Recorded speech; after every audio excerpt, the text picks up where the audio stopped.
Welcome to Talks with Trend episode 1. Now, this is something new that we're bringing to the Trendsourcing Dubai channel. Why? Because I know that you guys want to know more about us, the team, the journey, and where we're going to take the brand. Now, to kick off episode 1, there's no better reason than celebrating Harry's 6 months in Dubai, but most importantly, lasting 3 months with us. Because when he joined, I didn't think he was going to last 3 days. But he's with us, he's killing it, and we're going to talk about Harry's journey, what his actual goal was when moved to Dubai, and what the goal is now, and find out a little bit more about where Harry's going to take his Trendsourcing Dubai journey with us. So let's kick off, let's get into it. Episode 1 of Talks with Trend. So Harry, 6 months in Dubai, which as I said to you the other day is make or break period. Now, make or break period for me is that 6 month period is enough time for someone to find their feet, and you've either found your feet or you haven't found your feet, and 9 out of 10 people don't find their feet and they go home. Right? You've passed 6 months, just about. You passed 6 months. Introduce yourself properly and give us a little bit of a lowdown on your background and what your initial goal was with moving to Dubai, why Dubai, and then we'll dive into sort of what the aim and the goal is now. So my name's Harry. I come from Manchester in the UK. 6 months ago, I decided to make a change in life and move out to Dubai. I didn't really have no solid plan. I just needed a change. I come from running a business with my dad back in the UK, which I'd helped run since the age of 17. I just weren't happy anymore, so I thought, you know what, I'm going to take a chance, move out to Dubai, and yeah. Here we are. So, stripping back, right, running a family business, demolition, what's it been like? Not only is it a change from Manchester to Dubai, never been to Manchester, don't want to go to Manchester, no. What's Manchester like? That's good, you know. It's But I think you don't realise how bad somewhere is or how less progressive somewhere is until you move. Yeah, exactly. Yeah, Yeah, like London for me, and I say to a lot of people, I didn't leave London because business was bad. I left London because I just knew I couldn't level up. yeah, But was London bad?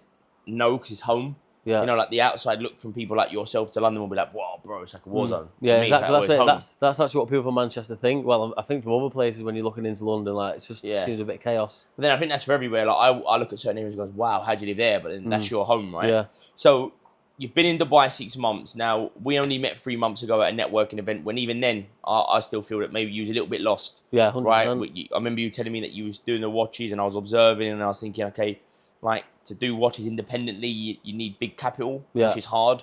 To do watches independently with no brand is even harder. And to do watches on your own, just you, is even harder, especially coming to a new country, right? Now, let's strip back. So, run a family business since 17. You're 27 now, so that's 10 years, yeah. 10 years in the family business, demolition. What's the transition been like from working on site, manual labour, early mornings, late night? Well, it's early mornings and late nights here, but Yeah. what's the transition been like from like manual, dirty work to now being in Dubai, around luxury goods? You're selling Birkins, mate. You're selling RMs. Yeah. What's that change been like? It's been good.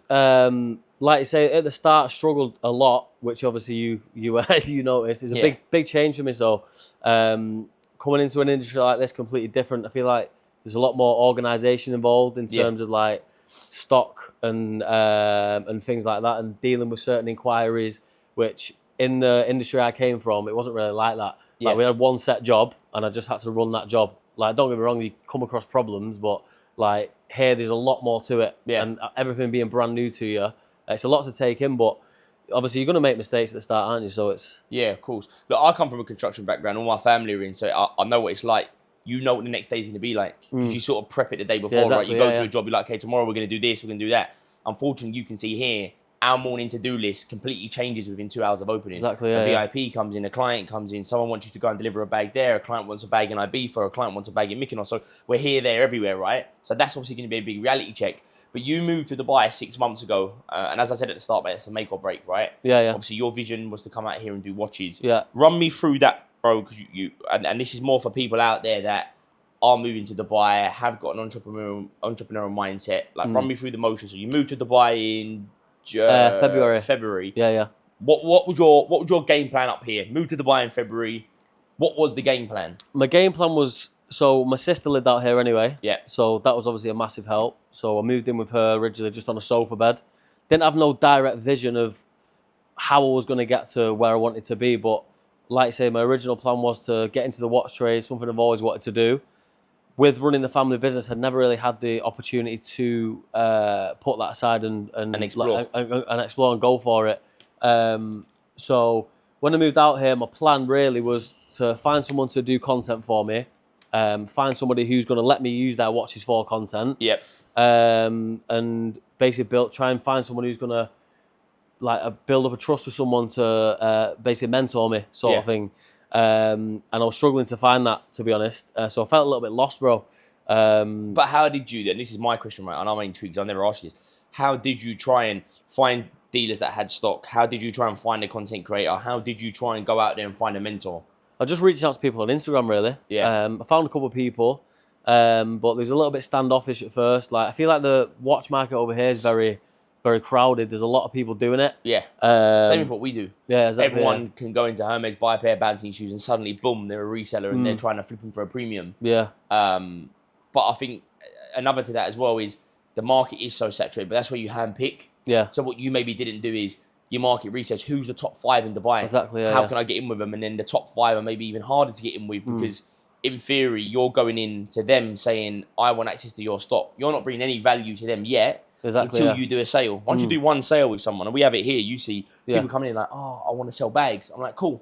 And I'll give everybody the time of day. I'm very different to other people. But what value do you bring to me? When they do one sale, that's it. Then you're on them. You're like, bro, come in here every day and do a bag sale. Yeah. So you was reaching out to people and it didn't go to plan. No, so not so. You found us, which is good. Yeah, but how far did you get in the journey? What was the motions of it? Did you find stock? Did you build relationships with dealers? Did you find a content creator? Did you find the mentor? I found a couple watch dealers. I actually did a mentorship with one guy. It didn't really work out as well as I'd hoped. So I was able to use his stock for content, which I was just doing myself, really. Then I came across the network room, which is obviously you. That's where we met, you one of the founders of that.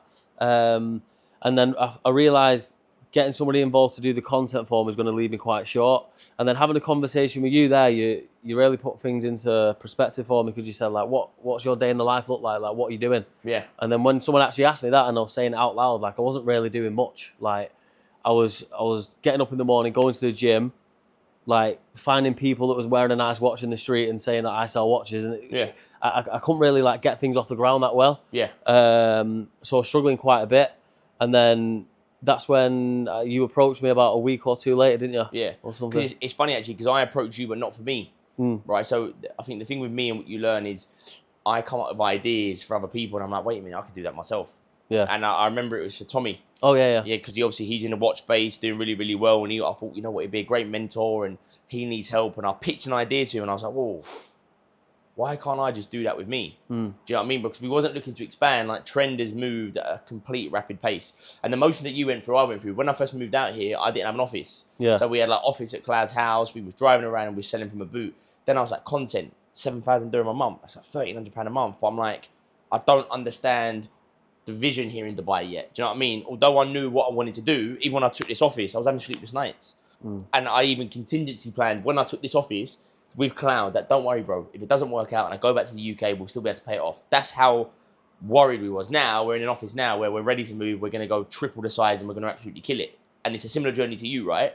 So I understand that motion of like, do you outlay when you don't really know where to go and you spend all that money on content, but you haven't got no stock. Or then you're networking with people and saying that you sell watches, but you haven't got an office. And that's the typical motions of people, right? Especially in the UK and with the educational platform that I've got, which is our other business, I see that motion. And that's why everybody goes through what you went through, yeah? But the idea, I remember seeing you at the network room, and the first thing I say is what someone said to me once, like, what does your day in life look like? It's easy to look busy, but are you busy?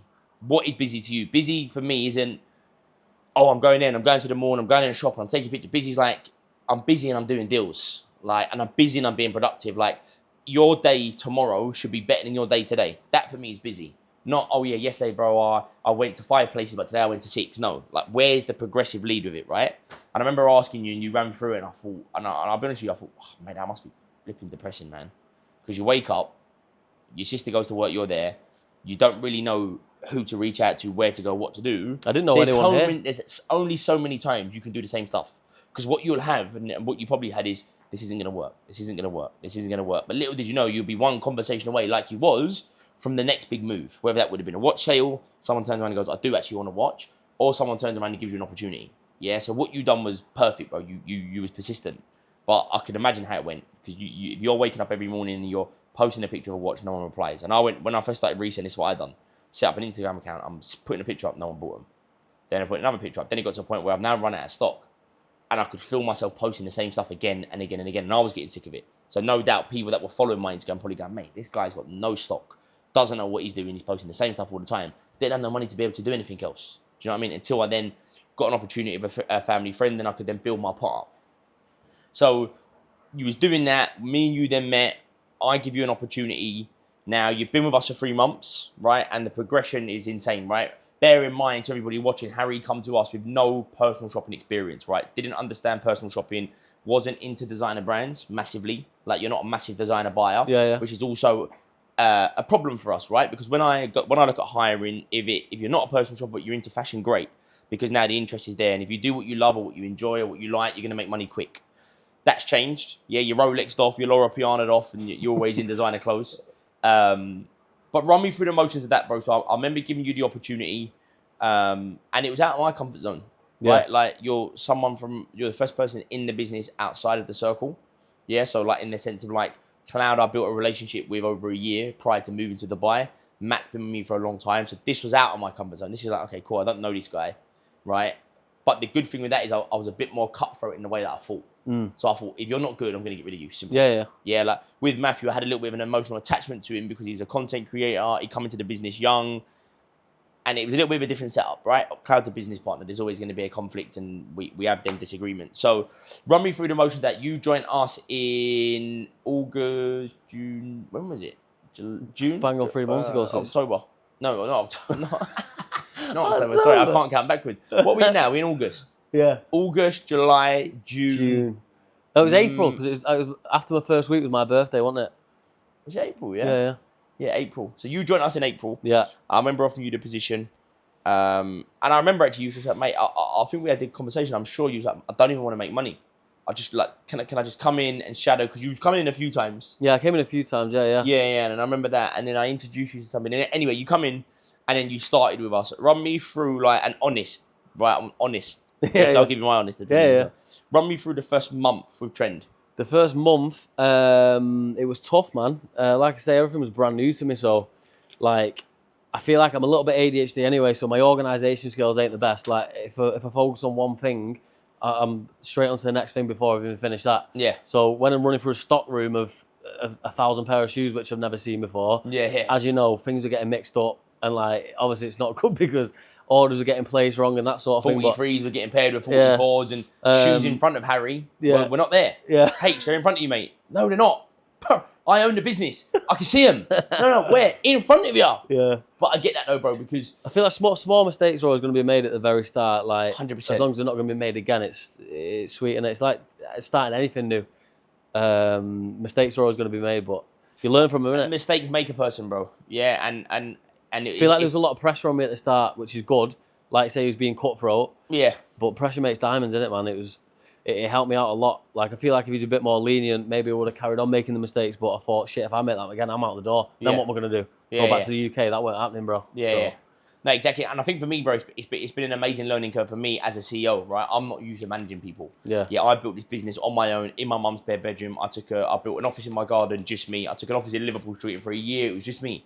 Yeah, and even that was hard. But like being in your own office and then someone coming into your space, that's like big step. It's like having your own bedroom and then sharing with someone. You're not used to their stuff on the floor. You're not used to them being in your comfort zone. You're not used to being able to do what you want. Do you know what I mean? I had to conduct myself completely differently when I started to hire people. Then I bring you in, who is the first person in my team that's fresh, right? Matthew moved over here with experience, and I threw Matthew in the deep end. But Matthew had to learn, and he had to learn independently because I was in Dubai at this point. So when Matthew relocated to Dubai, I had it easy because he understood the game. It was just the same motion, just get into the routine of Dubai, right? With you, it's like, okay, cool. Bear in mind, I'm 100 miles an hour like I am now. So I've also got to try to allocate my own brain cells to train you up. While trying to teach me. While trying to teach you. But then I think the easiest way to teach is just throw someone in the deep end and let them drown. Yeah, pull them out and then do it again. Pull them out and do it again. Show them how to swim. I always use the swimming motion. Throw someone in water and they'll learn how to swim, right? Where if you try and pussyfoot around them and whatnot, it's not going to work. No, not at all. Throw them in the deep end, let them get uncomfortable, let them get out of their comfort zone, and bang. And it brings you to where we are now. So when you first started, I was like, I don't know if this is going to work. Yeah, me Right. too, to be honest. Like, I felt, again, because I was making the mistakes, coming into a business where it's very family orientated, like Matthew's probably the best This is a friend. family run. It's a family run business without my family members. I couldn't work with family. Yeah, But exactly, the yeah, feel that we give Yeah. is, as I say to you boys, you don't work for me, you work with me until stuff hits the fan. Yeah. Until I need to step in and go, don't do that. Yeah. Don't do that again, or don't do this, which is rare. Right? There's a good team motion here. And I think it's funny because you initially come in to be business bay based, which isn't going to happen now. Yeah. Because you've molded into where we are now, and we'll find another member of staff there. And it's weird, really, because that didn't even work out. Business bay. Well, it will work out, but it hasn't worked out at the minute, right? Yeah.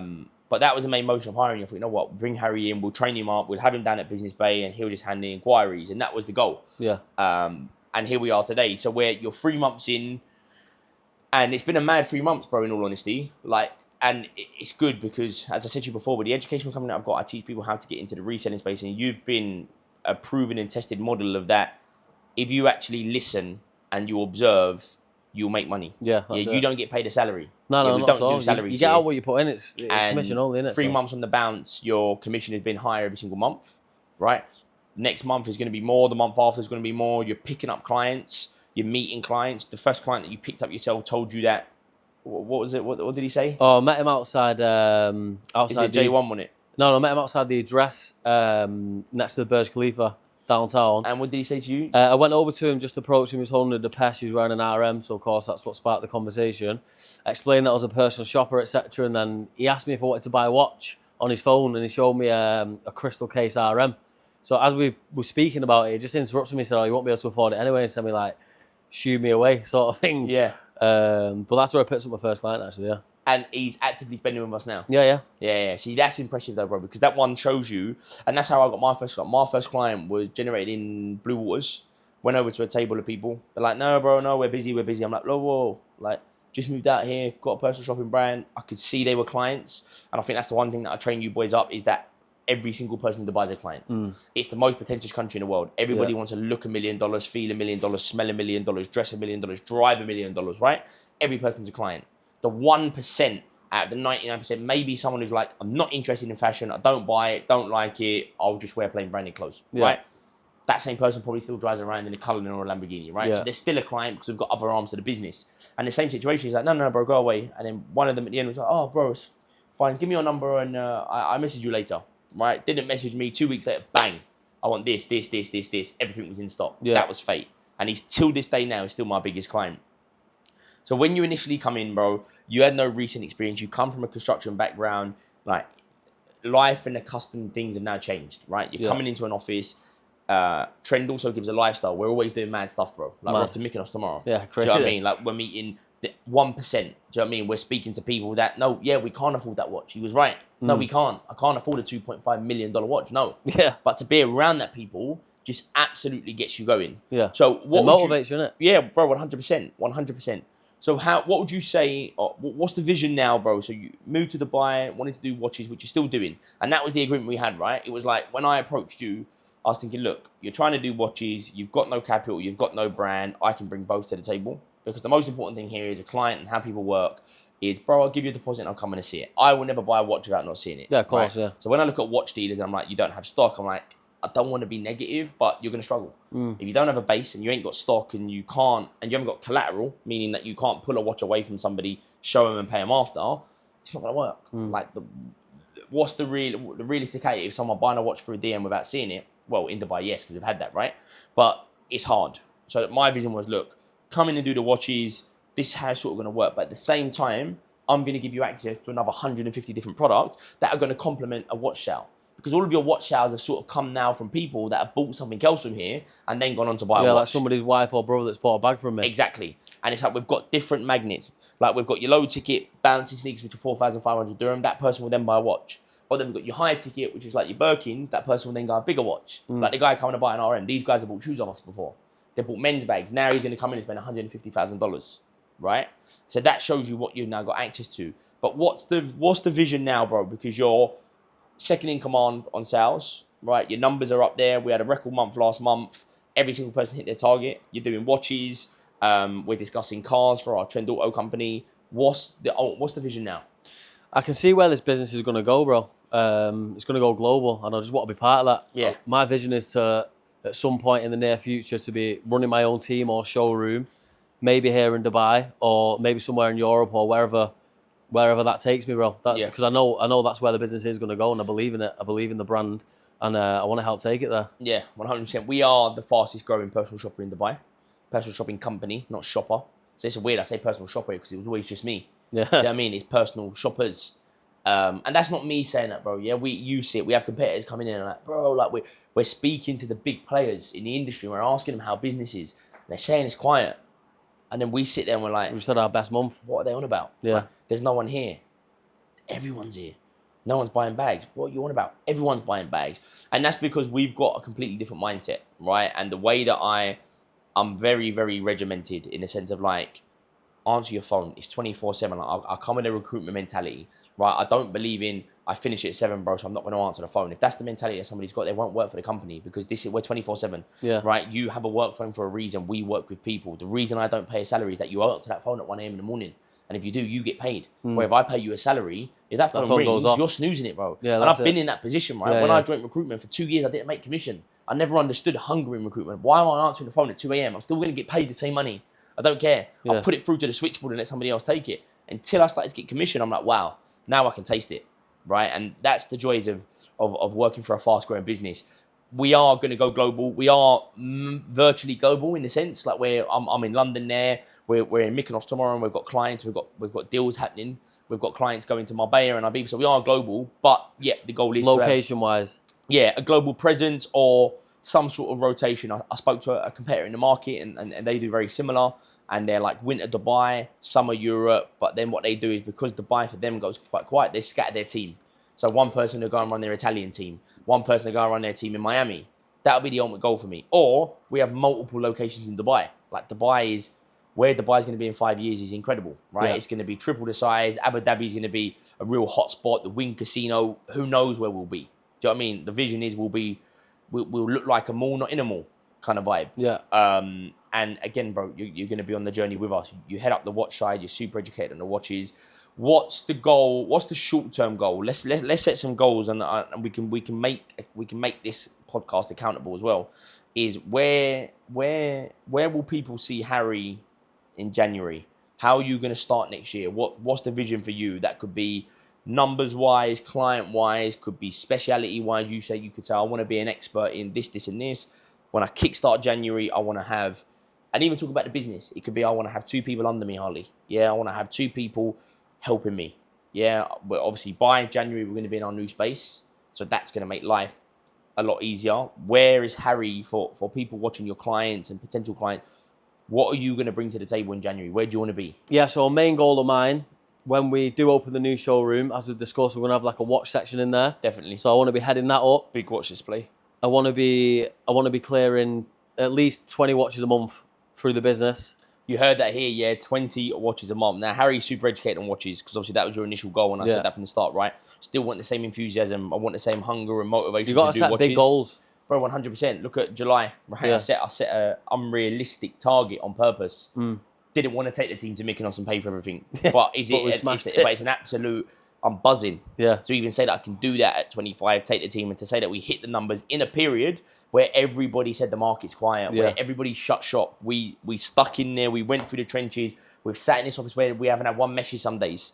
We don't shut the doors, right? We've never had in the early days. I've never turned around and said, boys, that's it, let's go. Right, we stayed here, and the big hitters have been coming in, and we're nicking clients from other people unintentionally. People are coming here because someone ain't replied back to them from our competitors, or competitors are closed. Perfect. Trend Dubai is open. Yeah. So 20 watches a month, you want to get into a habit of doing. Once we've got the new watch display, you want to be heading it up. Yeah. You mentioned a couple of days ago you want to have a team under you. Yeah. And listen, anybody in the business can bring ideas to the table.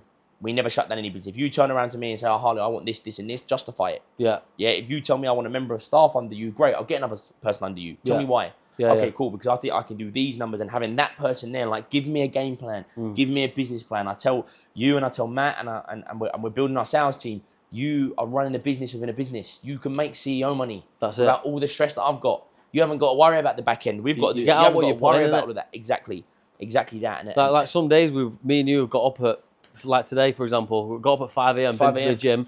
We've been in here all day. And then gone and shot content all day, ran around the mall trying to get numbers, and I've got back in bed at 1 a.m. and I've not made a single dime. Yeah. But I don't care because I'll do the same thing the next day, bro. And it's all future reference, bro. That's That it. guy that told you couldn't afford that watch is potentially going to go ahead and buy an RM. That's it, So yeah. he comes in here and shakes your hand with confidence. Yeah. You could have turned away from that and been super intimidated and gone, don't do this anymore. Yeah. Or you could look at, bro, I look at some days as the founder of the business and go, haven't made any money today. I don't care. That's because it. I know what I've done today is going to pay me in 6 weeks. I'm enjoying it though. Anyway, I'm enjoying and the that's journey, the most bro. important thing. Yeah. And that's what I go to, bro. Like, I don't feel like I come to work. I genuinely love what I do. Yeah. So it's getting up and doing that. It feels like just a normal day to me. Mate, exactly. So if I don't make any money that day, I know I'm going to make it the next day. Exactly that. So you just got to keep putting the work in. Yeah, everything's future reference, man. And the most important thing for me as a founder of a business is that people enjoy coming to work. Whether you're a PA, whether you're a content creator, whether you're the cleaner. Yeah, you need to enjoy coming into the space. Otherwise, you're not going to make money. I've been there. I've been in businesses and I've worked from 9 to 5. I'm like, I do not like it here. Could be on great money. There's one job I did and I was on really, really good money for what I was doing, but I was like, I don't like the people. That's the main reason I stepped away from the family business. Like, it gave me a great life, bro. Do you know what I mean?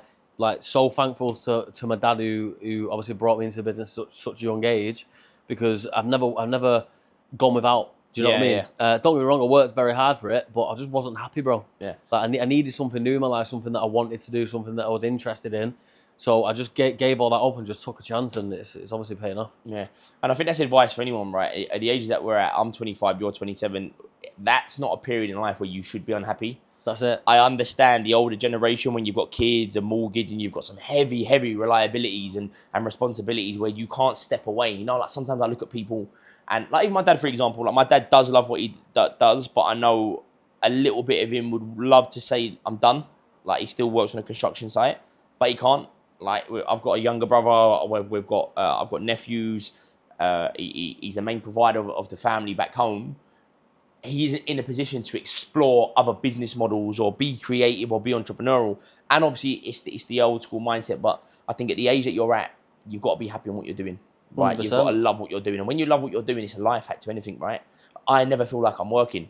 Yeah, I went to bed the other day at 1:30. I'm jumping on airplanes. I'm going here. I'm going there. Like I flew to London. I landed at London at 1 in the afternoon, and I was on a flight at 4 a.m. Like, and people look at me and go, "You are crazy, bro." I'm not. I just love what I do. I've got a natural adrenaline. Yeah, like how Xander felt this morning drinking that Skittles C4 and he doesn't even go to the gym. It's how I feel without pre-workout. Yeah. So I love what I do, and we're meeting creative people. And I think the biggest life hack to the business that you're in for you as well is that this is going to open so many other doors. We've got Trend Auto. We're looking at real estate opportunities. We're looking at like Birkin bags are the ultimate magnet to everything. Yeah, you could be selling a floor in 3 years' time to someone who bought a Himalayan off you. Do you know what I mean? Where in other businesses you can't. Like you went for a demolition company. Where can you go with that? Yeah, it's what I say to a lot of people in the UK. And this, look, I come from a construction background. When you're a personal shopper, right? People are so inquisitive into wanting to know more. Yeah. Yeah. If you was out on a night out, so I say, "What do you do? Demolition." "Oh, nice, mate. What company do you work for?" "Oh, yeah, decent. Yeah, go and see you later." Yeah. When you say personal shopper, it's still like people don't understand it. Yeah. Like, what do you mean personal shopper? Who do you work for? What do you do? Like, what, you spend other people's money, or you, and then you get into a long conversation, but you don't realize that that's a massive sales pitch. Someone's then going to buy from you. Yeah. And I love it. There's so many different avenues to it. So many different avenues. Where like when I used to say recruitment, for example, I'm like, oh yeah, nice. Everyone was a recruitment consultant. Do you know what I mean? Wore a suit, like Fridays, sales. But when I said personal shopper, that's a 30, 40-minute conversation with someone who then becomes a client. But and if they don't, they know someone who will be. Yeah, exactly that.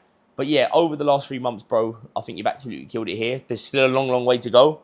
Yeah, we're trying to get rid of the money terminologies. Harry now knows he's not allowed to ask a client if they want a brew. It's what they like a drink, cup of tea, coffee, water. But no, mate, I think from when you started to where you've come now is amazing. I think you've gelled well with Matthew, who's our store manager. And there's some big progressive pointers and roles and responsibilities that are going to come your way. I think once we move into the new space, everybody's level will have to be upped. Yeah. And I think you're ready for that. And yeah, mate, I think over the next couple of years with us, it's just about knuckling down, building relationships, learning. Don't be afraid to step up and bring something to the table and voice. I say to everyone, give me an idea. I've got loads of ideas, but maybe you've got a better idea than me. We put it into motion and we take the business from here to where it is. But it's exciting times, man. Exciting times, I think, for where we're going to be in the next I'm not even going to say 3 or 4 years. I think where we're going to be in the next 6 months is Yeah, scary. 6 months to 12. Where we're going to be in the next 12 months is scary. You know, like I hear businesses like, yeah, where we're going to be in our 3-month plan. I'm like, no, don't want to hear your 3-month plan, mate. Like, hear my 6 months plan. Because what we're going to do in 6 months is going to be better than what you're going to do in 3 years. Yeah. But no, mate, I think, yeah, you've killed it, bro. As I say, make or break is the 6 months period. Over the last 72 hours, bro, it's been quite weird. You've done your 6 months in Dubai. You're killing it with us. You're bringing on big clients. You've just got your own house now because you were sharing with a friend. And to say that you moved to Dubai, was on your sister's sofa, didn't really know what to do, probably thought about going back. Yeah, 100%, bro. I think I even had that my first month in Dubai. I'm like, mate, is this even the right thing to do?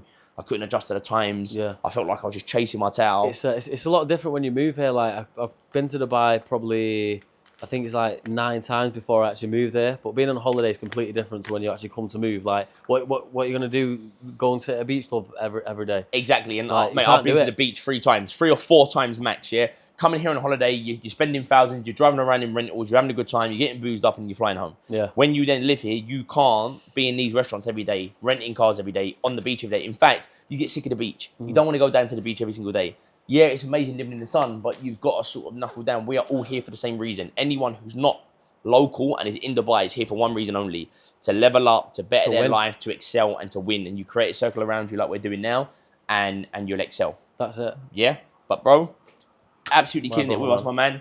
Happy 6 months, happy 3 months with us, and roll on Mykonos. We go to Mykonos in 12 hours. This time tomorrow, mate, we'll be sat around the pool with a cocktail. But no, absolutely smashed it, H.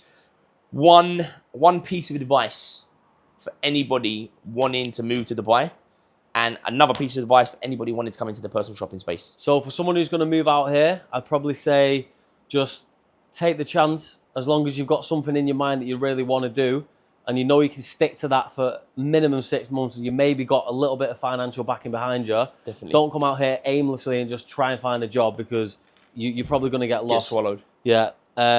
Second piece of advice on that is don't get sucked into the party life, because there's 2 ways of life out here that I found.